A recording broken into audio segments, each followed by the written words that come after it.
Welcome to JS Metalcraft.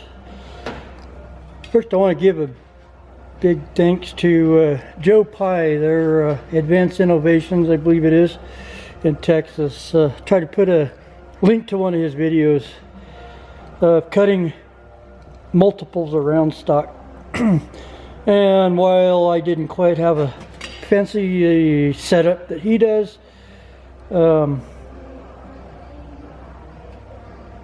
I've used some of his knowledge to set this up and be able to cut more pieces of this 1/4-inch rod.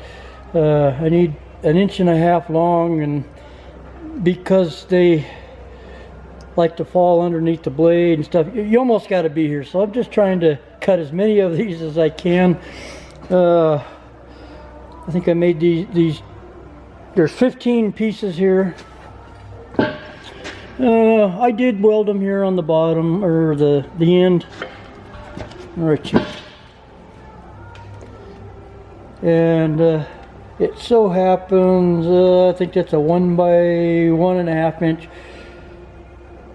Oh, I think that's all 92 rectangle tube. It fits kind of loose in there. I try to smash the end down a little bit to make it fit, but anyway, it kind of holds them together or keeps the vibrating. It allowed me to get this real tight down here and get a weld on it to hold it.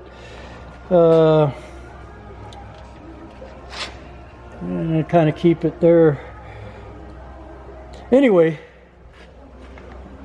problem with this and this goes to what he was showing us the other day, is when you press on these want to rise up.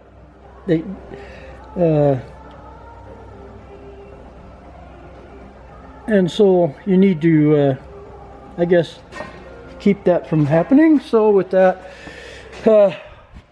well, I just built this back piece because sometimes there's a gap right here, and sometimes the pieces like to fall down back there, and you gotta dig them out. So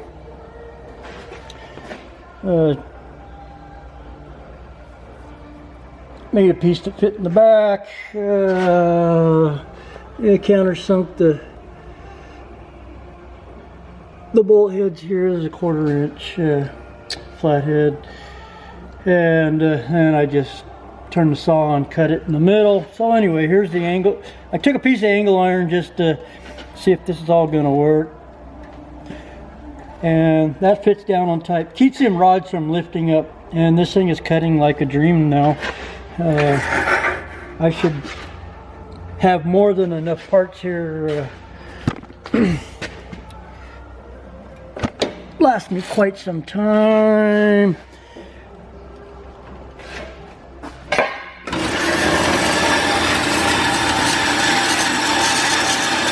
And here we already got a good start here. But as you see, as these cut, they'll fall off there. And I got this magnet here that be catching those. And this is the problem. See, that kind of pulls them away from the. Otherwise, they get up underneath the blade sometimes, and then you ruin them, and just all the other reasons why you got to stand here and babysit this stupid thing the whole time, cutting these little rods. I think this is going to save me a bunch of time. Again, thanks to Joe Pieczynski.